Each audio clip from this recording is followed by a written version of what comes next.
Hey, my name is Jacob Morgan. I'm a professionally trained futurist, speaker, and author of 5 best-selling books, including my brand new one called Leading with Vulnerability.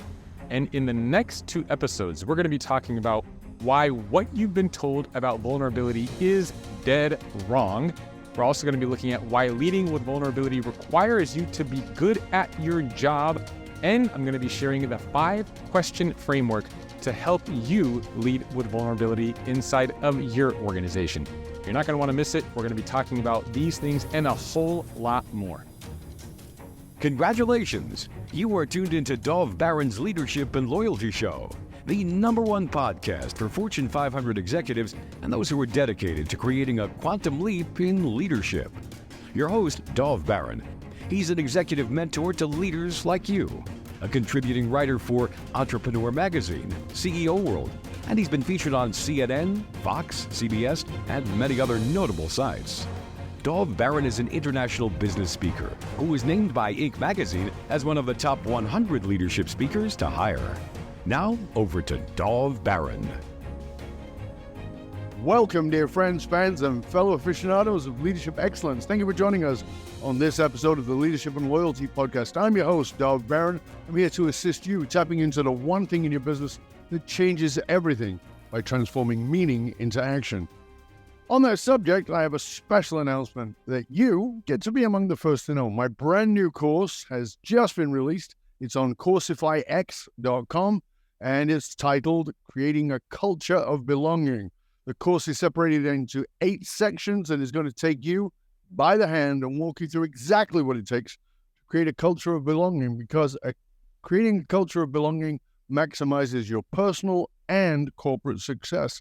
Get ready to strap on the tanks and dive on deep into what it takes to create a culture of belonging for your organization. Curious to know more? Simply go to coursifyx.com/belonging. That's coursifyx.com/belonging.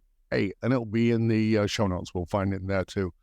All right, on today's show, we've all heard about the power of vulnerability. Brené Brown famously said, vulnerability is the birthplace of innovation, of creativity, and change. Therefore, vulnerability is critical for leading through change, unlocking potential in others, driving business performance, and creating trust. There's a pretty good chance that even though you may fully agree with it in principle, as a leader, vulnerability may be easier said than done. You may want to be vulnerable, but how can you when you feel weak? How can you unleash the power of leading with vulnerability? Well, that's where we're going in the next 2 episodes. More about that in a moment. As always, we need your help in staying relevant, so please do us a favor, go over to wherever it is that you tune the podcast from, and do us a favor, rate, review, subscribe to the show. It makes a huge difference, and we really appreciate it. If you are a regular listener, big thank you to you for being one of our very loyal listeners, because you've made us the #1 podcast globally for Fortune 500 listeners, and we are honored and grateful to be cited by Inc.com as the #1 business podcast, leadership podcast, to make you a better leader. All right, let's dive right in. Look around. The conventional norms are already becoming dinosaurs. It's time to break free and embrace the power of vulnerability to drive that real change, ignite performance, and, of course, foster unwavering trust. Up front, we all agree with vulnerability. We agree that it's just critical. But is vulnerability for leaders the same as it is for everybody else? In his groundbreaking book, our upcoming guest, Jocob Morgan, unveils eye-opening research that he did from 100-plus CEOs that he interviewed and 14,000 employees surveyed. Brace yourself for this transformative journey as you learn how to lead with vulnerability like never before. In Jacob's new book, he shares compelling data mixed with powerful and illustrative stories, practical framework for leading at all levels to unleash the true potential of your vulnerability. Don't miss out on this most powerful tool in your leadership arsenal. Turn up the volume, and we can unlock the secrets to leading with vulnerability. It's time to revolutionize your leadership and create lasting impact. Jocob Morgan is an international best-selling author of 5 books, including his most recent one, which, of course, is Leading with Vulnerability. Jacob's work has been endorsed by Adam Grant, Marshall Goldsmith, Seth Godin, the CEOs of Mastercard, Best Buy, Home Depot, Unilever, Ritz Carlton, and many others. He's also professionally trained futurist and a keynote speaker. Ladies and gentlemen, please put your hands together and help me to welcome returning champion, Jocob Morgan. Thank you for having me. Very excited to talk to you today. I'm really looking forward to it too. I think it's going to be a very important conversation because I do believe that vulnerability is a massively powerful tool, but it is something that people, particularly leadership, struggle with. We're going to get to that in a moment, but before we do, I like to start the show in the same place because I think that oftentimes we get caught up in tactics and strategies and we forget about meaning. And that is actually what drives us as human beings. So let me ask you, what is the origin story of what gives your life meaning? So there are a few important stories, but I'd say overall, kind of the origin story for me is my parents that emigrated from the Republic of Georgia, which is former USSR, and how they ended up in the United States and being able to build a life for themselves without having any money, no connections, no possessions, and without speaking the English language. So they were persecuted for being Jews. They were under a communist regime where you could not speak freely, you could not share freely, where you couldn't own things, and being able to go from that and to create a life for yourself in a completely new country, to me is, I think, a very, very powerful origin story for me. It's something that I talk about in my speeches and in my books, and it's, it helps give me a lot of meaning and purpose in the work that I do. Were you born here or were you born there? Neither. I was actually born in Australia.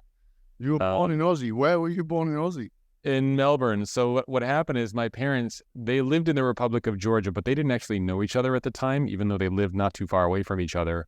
They both happened to flee the Republic of Georgia at the same time and went to Italy.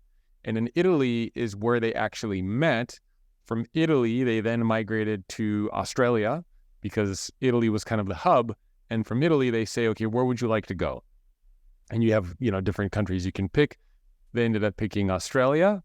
So they went there, which is where I was born. And then my dad was very obsessed with the American dream, right? The movies, the TV shows in the 70s, 80s. So he's like, America, the land of golden opportunity, that's where we need to go. And so he came here and lived here by himself for 3 years. Wow. This was shortly before I was born. And my mom and dad would communicate just sending letters to each other back and forth, just in the mail, which is crazy. Easy. Yeah. And so he was able to establish himself here, get a job here, and then, we came over to join him. Wow. So you're an Aussie, mate. I am. Yeah. My grandmother still lives in Melbourne, Australia. That's really? Yeah. Yeah. She's coming to visit here shortly. Melbourne's a great city, man. Oh, I love it. I love it. Yeah. I wish it was a little bit closer to Los Angeles, but it's a gorgeous city. It's a pretty long haul, but it's a fabulous city because it's so European. Yeah. I mean, it's very different than the rest of Australia.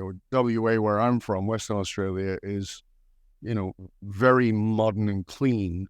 And Sydney is of course a metropolis. It's a hub, but Melbourne's just got this European feel, the al fresco, and everything's outdoors, and there's 4 seasons, and it's a lovely, lovely city. So I didn't know that about you. That's very cool. That's very cool.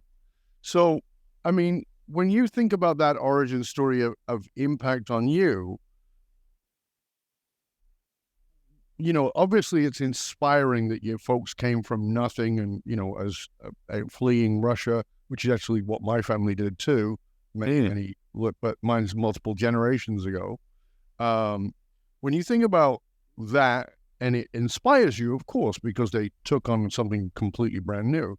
But how does that impact you on us? I mean, I don't know that, maybe I'm making shit up here, but I don't know that you wake up every morning thinking, oh, my parents flee Georgia and, that inspires me. So I get that it does at a sort of cellular level of knowing where you came from. Yeah. But how does it impact you or does it impact you in your sort of daily life?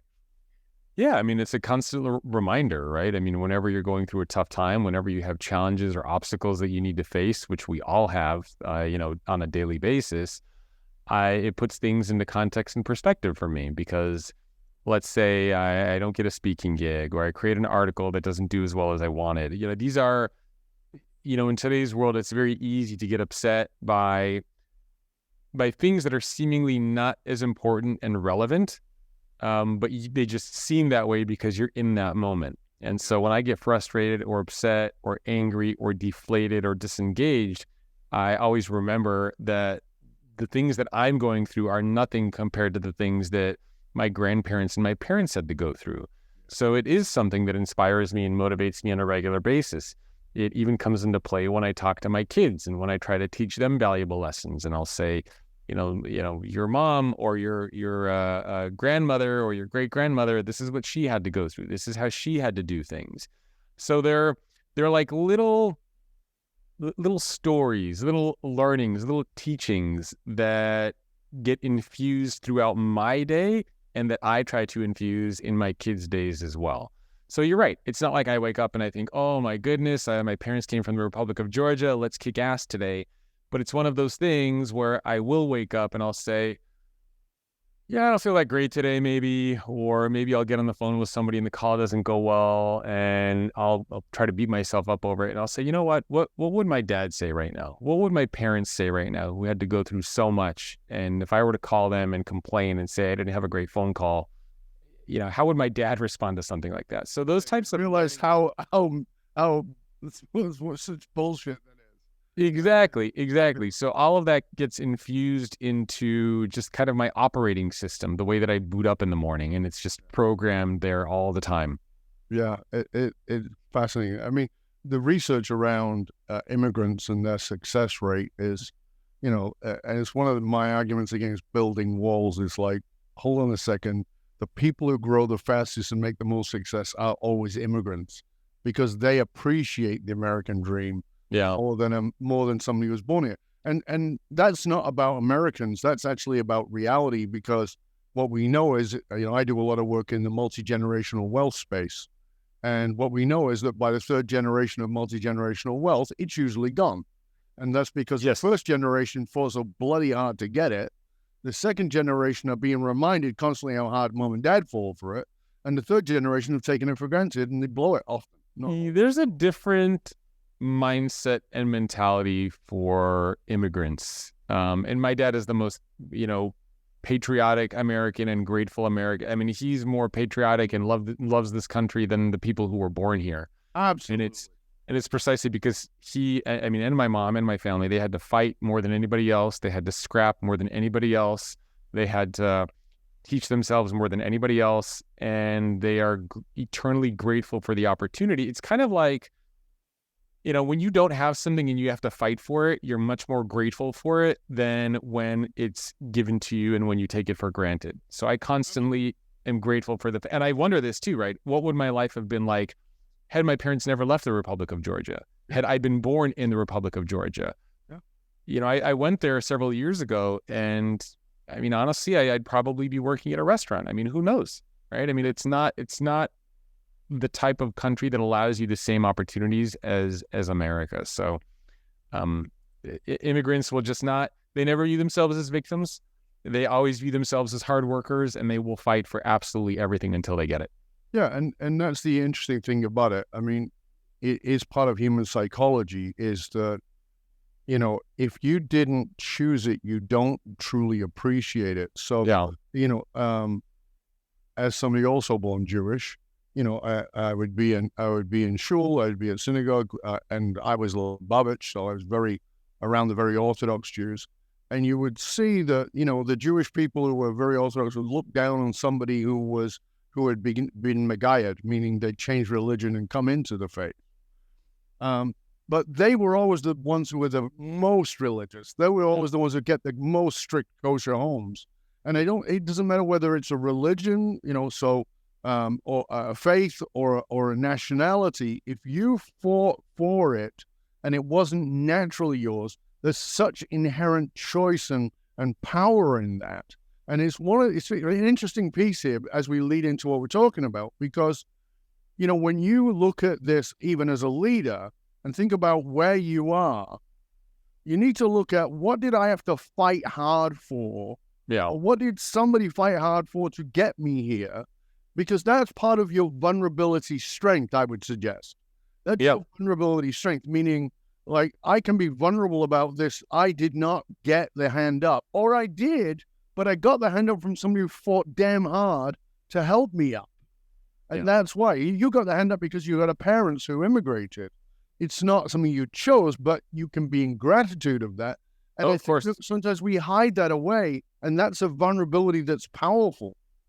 Yeah, absolutely. And, growing up, it's interesting because my mom tried to emulate vulnerability and emotional openness, but my dad was the exact opposite, because as you can imagine, growing up where you're persecuted for being Jewish, where it's a communist regime, you don't exactly get rewarded for sharing your ideas and challenges and struggles. I think it might be the opposite of reward. I'm just guessing. Yeah, exactly. It could lead to some pretty bad things. And so growing up, my dad would always used to say, nobody cares about your problems. Don't talk about your feelings. Don't share your emotions. Just be physically number one, be mentally number one.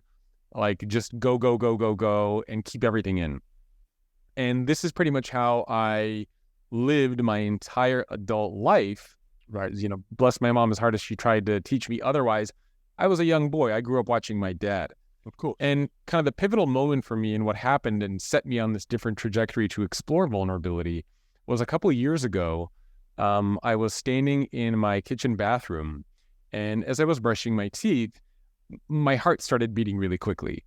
I started breathing heavily. My vision became blurry, and I was just overcome with this complete fear and emotion of dread and panic. And so, I screamed for my wife, who's getting our kids ready for school or whatever in the morning. She has me lay down in the bed, and my body starts kind of like convulsing and twitching a little bit. Kind of, when you get the flu and you have those shakes that you can't control, that was happening to me. And this was during the holidays, so I couldn't get in to go see a doctor. My doctor was out of town. This is also in the middle of COVID, so I couldn't get into urgent care, because when I would show up, the line for urgent care was out the door with COVID patients. So this was going on like this for a few days. I had no idea what was going on with me or why. Finally, I get in to go see a doctor, and the doctor does an EKG. They look at my heart, and they think, and they say, you're fine. You don't have any problems. But she sort of points her head, and she's like, you might want to go see like a different kind of doctor, intimating that I should go see a therapist, a shrink. And I look at her, and I'm like, what are you, out of your mind? Knowing my dad. You like, miss my father? Exactly. So I'm like, indoctrinator? Exactly. So I said, this is, bullshit. I don't need to go see a therapist. So of course, a couple of days later, I'm sitting there talking to a therapist. And what emerged is that this happened a few weeks after I signed the contract for my book, to write a book on vulnerability. And what emerged... I love that we teach what we need to learn. I love that. Exactly. So what ended up happening is the fact that I had committed to write a book about vulnerability, my body and my mind were like, yeah, we're going to punish you for that. So the fact that I had committed to writing a book about vulnerability gave me a series of panic attacks, which is very ironic when you think about it. But that moment transformed the way that I live, the way that I work. And it's a learning journey for me continuously, still to this day, but I have embraced and, practiced vulnerability more now than I ever have, because I didn't believe in it, right? I would be a strong, tough guy. That's bullshit. It's not for me. But now it's an important part of how I live, and it's an important part of what I teach leaders. So, you and I have talked about this before. Of course, I fell off a mountain. And people always say, oh, that's, that must have been a dramatic change to you. And I would say that's not the moment of change. That's what I call the catalytic moment. The moment of change was actually 18 months later, right? When I then realized, oh, shit, I've got to deal with this, whatever it is. that I fell and this is what happened, and I went through an identity crisis. In many ways, your moment there of the panic attack brushing your teeth is a catalytic moment. Yeah. But when did the identity crisis hit around that I can't be my father's son in the context of vulnerability? Well, it's something that my wife has honestly been bringing up to me since we were together. So around 11 years now, right? As soon as she met my dad, in fact, the comment that she always likes to make is, she's like, I didn't marry your dad, I married you. And she makes that comment precisely because she's been around my dad. She's gotten in arguments with my dad. She knows what kind of a dad I have. So she's been telling me this for many, many years, but, and so have other people, by the way, my mom, friends, and I've always brushed it off to everybody else, right? It's not the first time that I've heard that message. It's the first time I've accepted that message and embraced that message. And so, again, she's been telling me this for years, as far as, how come you don't share this? How come you don't talk about this? You should share this with your friends. You should talk to your mom and go get lunch and this and that. And I'm like, yeah, that's bullshit. Give me a break. Like, I'm not going to do that. And so finally what happened, this book was sort of the impetus. And the analogy that I like to give, it's kind of like stuffing a suitcase full of clothes. And you keep stuffing it with more and more and more clothes. And then you keep trying to close that zipper. Eventually, the more stuff you put into that suitcase, you're going to zip it, and eventually the suitcase is going to explode. Yep. And that's exactly what happened to me. Just stuffing down of emotions and feelings and not talking about stuff for pretty much my entire adult life, the suitcase exploded. Right. And what I've learned in that process is that life will make you vulnerable at some point. Yes. Regardless whether you want it to or not. You will have an accident, you will get sick, you will get laid off, you will need help from somebody at some point in your life. Yeah. And what I've learned is knowing that, I think that's just a fact of life, knowing that it's far more effective to understand that and embrace it and give yourself the tools and resources to deal with that and approach it the right way now than to wait for when it happens, like when it did to me, and you have no idea what the hell's going on. Like, yeah. I panicked, I freaked out, I had no tools, no resources, I thought I was dying, it was chaos, right? So having those tools and resources is important. Now, of course, we're talking about this in the context of our personal lives. In the context of work, it's a slightly different dynamic, but we can jump that's what I want to go into, because, you talk in the book about the difference between vulnerability and leading with vulnerability. Yes.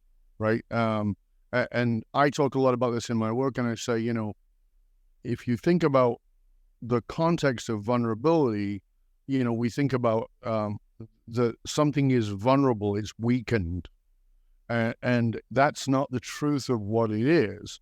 Correct. But how do you translate that in leadership? And that's what I said in the opening, that a lot of people are like, yeah, I love Brene Brown and I love all this thing about vulnerability, but I'm not doing that. I'm just not going to do that. Yeah. So talk about the difference between vulnerability and leading with vulnerability. So I'll give a little bit of a contrarian message to everybody who's listening and watching.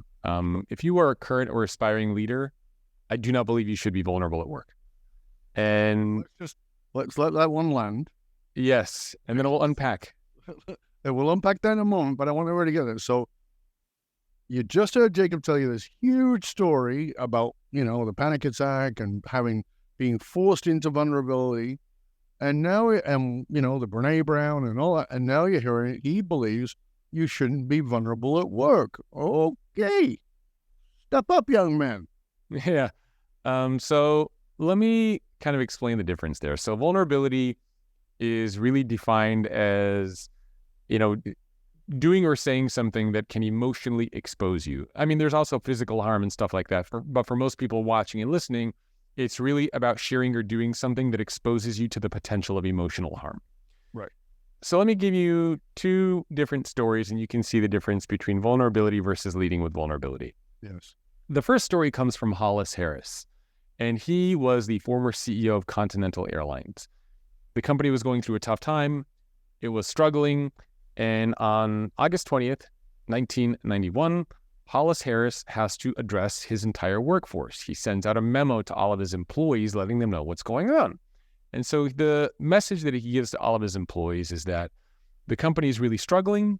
I'm not really sure what we're going to do going forward. The best thing that I can advise all of you to do is to pray for the future of our company. And this is, 30,000 or so employees. So that's the message he gives. The next day, Hollis is fired. Now, what Hollis Harris did is very vulnerable. Now, this story to me, by the way, was told by the CEO of American Airlines, Doug Parker, who recently retired. And what Doug Parker told me, he said, what Hollis Harris did was vulnerable. To go in front of your employees and say, you don't know what to do, you don't have the answers, and that we should pray for the future of the company is a very, very vulnerable thing to do. But what Doug Parker told me is that what Hollis Harris was missing is there was no leadership in what he did. There was no leadership in the message that he conveyed. Now, during the course... Vulnerability, but not leadership. Yes, exactly. That's the distinction. So how do you be vulnerable and a leader, not just vulnerable? That's your point, right? Yes, exactly. So there were lots of CEOs that I interviewed during the course of the pandemic. Lots of CEOs I've interviewed over the past few years. And they've all told me similar stories of how they were put into these really difficult situations. Their businesses were going down. Everything was closing. They didn't know what they were going to do. One of those CEOs was Fleetwood Grobler. He's the CEO of a South African energy company, around 30,000 or so employees. It's called Sasol. And when he took over as CEO, the company was $13 billion in debt. It was about to be repossessed by the banks. On top of that, COVID was in the mix, and he was a new CEO. And he, too, was asked to address his entire workforce because things were in chaos. Nobody knew what the hell was going on. The message that he gave to his employees was very different. His message was, I have an idea and a vision of where we can go as a business. I'm not sure exactly the steps that we're going to take to get to where I want to go, but I'm confident that we can rebuild trust in our customers. We can rebuild trust in our employees. And if you come with me on this journey and help me figure out exactly how to get to this vision that I have created, I'm sure that we're going to be able to be successful. That is a very different message. And that message, Fleetwood was vulnerable, but at the same time, he combined it with leadership. So when I tell leaders, don't just be vulnerable, what I'm encouraging everybody to do is to add the leadership piece. It's what I call the vulnerable leader equation. Vulnerability plus leadership equals vulnerable leadership. So that is the key distinction there. And the way that I define what it means to be a vulnerable leader is a leader who intentionally opens themselves up to the potential of emotional harm. That's the vulnerability piece. But while taking action to create a positive outcome. That's the leadership piece. Too often inside of our companies, we do not talk about or do anything in terms of action to create that positive outcome. And that is a problem because think about that same situation with Hollis Harris. Let's say he was Joe in accounting. He shows up to work. He's having a bad day. He's talking about the future of the company and this and that. It's going down. Somebody's going to say, it looks like you're having a bad day. Let's just go grab lunch. Maybe take the rest of the day off. You'll be fine. When you're a leader of a team, a function of a business, and you show up and you say that stuff, you're going to cause chaos. You're going to cause panic. So vulnerability for leaders is not the same as it is for everybody else. And let me just give you maybe one or two more kind of simple, practical examples. Thank you. So being vulnerable, you show up to work and you admit to making a mistake. So I show up to work, Dove, you're my leader. And I say, oh my God, Dove, you're not going to believe what happened. I really screwed something up. I'm sorry. That's very vulnerable. Leading with vulnerability in that situation would be, hey, Dove, I'm really sorry. I screwed up. I made a mistake. Here's what I learned from that mistake. Here's what I'm going to do going forward to make sure that mistake doesn't happen again. That's the action. That's the leadership piece. Another one, saying, I don't know. So you come to me and say, hey, Jacob, you're in charge of this project now. I need you to come up with some ideas and strategies going forward. How are you going to approach this project? What are you going to do? I could look at you and say, oh, man, that's a good question. I don't know. I really have no idea. That's vulnerable. vulnerable leadership would say, Dov, that's a really good question. I'm not entirely sure, but let me tell you what I'm going to do to try to figure that out. I've scheduled a couple meetings with so-and-so and so-and-so. I've signed up for this kind of a course. I'm scheduling an all hands, I'm doing X, Y, Z. Let me do these things to figure out what that next course of action will be. I'll get back to you in 3 days with some solutions. That's the difference between being vulnerable versus leading with vulnerability. So everybody needs to add the leadership piece to the vulnerability. And that is, I think, very, very crucial. So that's the framework for, yes, ideally for vulnerable leadership, is to not just be vulnerable, but to show the leadership of what you are going to do about it, what you've learned, what you're going to do about it. This is the accountability piece. Yes. It's practical accountability. It's not just accountability. Because accountability is, I'm sorry I made a mistake, and people think that's accountable. I'm like, that's not accountable. That's, I'm sorry. And they're like, what's the difference? What are you going to do? Like you're accountable for what you've done, but what are you going to do? That's different. And I love that you're nailing that piece, because even when you don't know, it forces you to say, okay, well, I can't show up here with my pants down and say, oh, I'm sorry. I have to say, okay, here's what I've learned from this. Here's what I'm going to do. Listen, I want to say this, Jacob, because I think it's important. If you're listening to this right now and you're thinking, oh, that makes sense, do not be confused by the simplicity of it. Do not be, it is simple, but you will, like anything else, it's simple to go to the gym and lift weights. Doesn't mean you go every day. So you've got to practice this. You've got to have the vulnerability, but you've got to put that bit on the end. You've got to stack that. That's the framework that Jacob's just given you here, and it's so important for you. Yeah. And I love those illustrations of those two leaders who were incredibly vulnerable, but the distinction was this leadership piece, and I think that's really important. Thank you for that. Yeah, and if you can imagine, so imagine sort of like a 4 boxes, like a quadrant, right? And you have the X and Y axis. And on the X axis, going across, you have leadership. And on the Y axis, up and down, you have vulnerability. And imagine there's kind of like 4 boxes there. So at the bottom left, this is kind of the novice, the beginner, somebody who's not in a leadership role. They don't really have that vulnerability yet. They don't have the leadership yet. They're kind of figuring out the path that they want to go. True. Then on the other hand, you have somebody who's very high in leadership, but who's not vulnerable. And somebody who's very high in leadership is somebody who's good at their job. Mm-hmm. And if you ask somebody about somebody who's really good at their job, and you'll say, what do you think about Jacob? They'll say, well, Jacob is really good at his job. He's closing deals. He's bringing in money. He's really, he's here early. He's really just hustling. He's doing an awesome job. But it's really hard for me to connect with Jacob. I don't really feel motivated and engaged and inspired by anything there. I can't connect with him as a leader. So that's what happens when you're really good at your job. You're competent, but you don't have the connection. You don't have the vulnerability. Similarly, let's say you are very high in vulnerability, but low in competence. Somebody will say, oh, you know what? I love Jacob. He's a great person. We get along. We have the best time at work. He's a good friend. He cares about me. But I'm not really sure Jacob should really be in this leadership role because it doesn't seem like he knows exactly what he's doing. That's somebody who's high in vulnerability and low in competence. So the ideal scenario that you want to be in is you want to have both. You want to be good at your job, but you also want to be able to connect with people.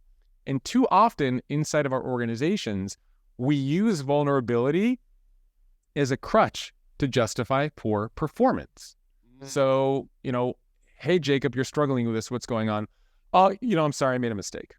Or, hey, can you help me? And you're using vulnerability to deflect from the fact that you are not good at your job and you are not doing anything to close that gap. So one CEO that I interviewed, the CEO of Smile Brands, Steve Built, he gave me this great analogy. He said, if you're in 9th grade math and you keep showing up to class and you're asking about 6th grade math, eventually your peers and the teacher are going to look at you and they're going to say, hey, maybe you should not be in ninth grade. You should go back to like sixth grade because you seem to really be struggling here. But a lot of people might be thinking, well, what happens if I'm new in a role? Or what happens if I'm a first-time leader? Does this mean I can't ask for help? No. In that situation, what it means is that you need to demonstrate that you are closing that gap. So going back to the math analogy, if you're in ninth grade asking about sixth grade math, what are you doing to close that gap? So I have a tutor after school. I am staying later to talk to the teacher to get help. I'm solving extra problems on my own. Now what happens if I show up to ninth grade asking about sixth grade math and people are going to say, oh, well, it seems like Jocob is not quite there yet, but he's clearly taking steps to close that gap. So maybe he does belong here. Right. So even if you're in over your head, even if you don't know what you're doing, even if you're a first-time leader or new in a role, you can be vulnerable, but you need to add that leadership piece. Demonstrate what are the actions that you're taking to close that gap. And this will change how your peers and how your leaders perceive you in a far more favorable light. And you will become a better leader and more successful. Amazing. Great stuff. Loving the conversation, mate. Thank you so much. We are already at the end of part 1 of the show. We're going to come back for part 2. I want to talk about the elements of vulnerability, the questions we need to ask ourselves before we get vulnerable. There's a lot more to unpack here, and I know you're going to go there, and it's going to be great. But before we do that, let's let people know where they can find out more about you and about your wonderful resources. As I said, you have multiple best-selling books, and people can tap into all those. So tell us where we can find out more about Jocob Morgan and all of your resources. Sure. So we created a special URL for the book, and thank you for asking, by the way. I really appreciate that. So the book URL, you can buy it anywhere, but if you go to leadwithvulnerability.com, we have a couple links there to Amazon and stuff like that, independent booksellers, which we try to support. My personal URL is The Future Organization. That's just my kind of homepage. And I always like to, I like to give people my email as well in case they have questions. So you're also Michiganer. I do that. People think I'm mad. Yeah. So my email in case people want to reach out, and especially for something like vulnerability, right? Because I get a lot of questions, a lot of personal questions that people don't really know where to go to. So my email is jacob@thefutureorganization.com in case people want to reach out and ask me a question. And of course, we will publish those all in the show notes, including all the links to finding Jocob on social media, and he's active on that too, so you can find him on that as well. We're going to be back in just one click, so stay curious, my friends. Stay curious about how you can lead with vulnerability, not just be vulnerable. We're going to be back in one click. Stay curious, my friends. Stay curious.